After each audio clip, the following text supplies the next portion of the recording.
Radhe Radhe friends. ओम गम गणपते नमः। ओम नमो भगवते वासुदेवाय।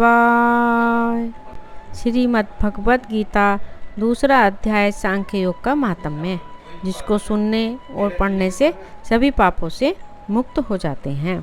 श्री भगवान कहते हैं, लक्ष्मी प्रथम अध्याय के महात्म्य का उत्तम उपाख्यान मैंने तुम्हें सुना दिया।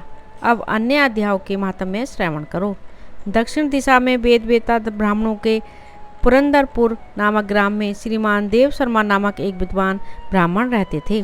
वे अतिथियों के पूजक, स्वाध्यायशील, वेद शास्त्रों के विशेषज्ञ, यज्ञों का अनुष्ठान करने वाले और तपस्वियों के सदा ही प्रिय थे। उन्होंने उत्तम द्रव्यों के द्वारा अग्नि में हवन करके दीर्घ काल तक देवताओं को तृप्त किया, किंतु उन धर्मात्मा ब्राह्मण को कभी सदा रहने वाली शांति न मिली।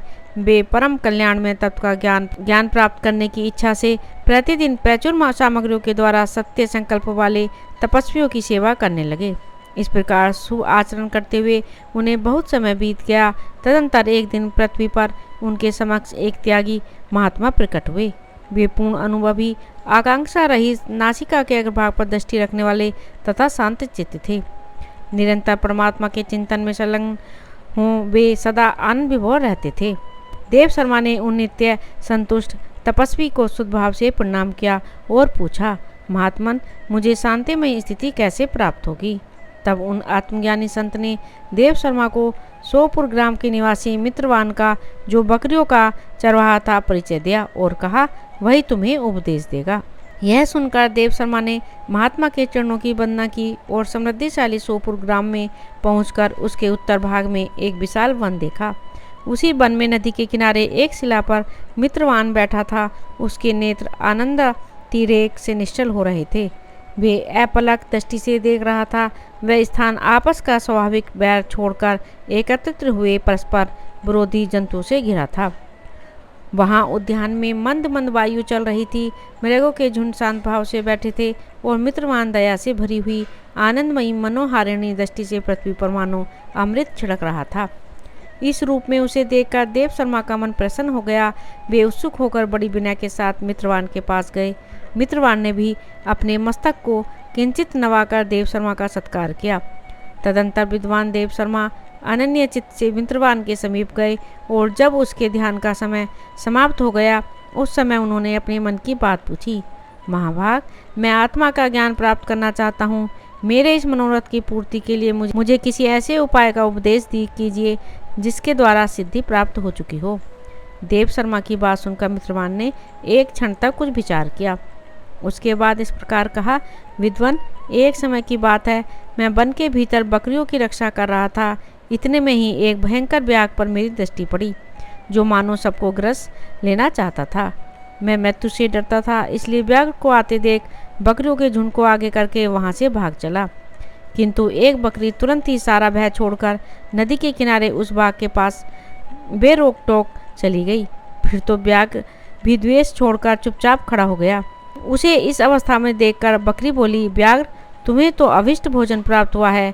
मेरे शरीर से मांस निकालकर प्रेम पूर्वक खाओ न। तुम इतनी देर से खड़े क्यों हो? तुम्हारे मन में मुझे खाने का विचार क्यों नहीं आ रहा? व्याघ्र बोला, बकरी, इस स्थान पर आते ही मेरे मन से द्वेष का भाव निकल गया। भूख प्यास भी मिट गई, इसलिए पास आने पर भी अब मैं तुझे खाना नहीं चाहता।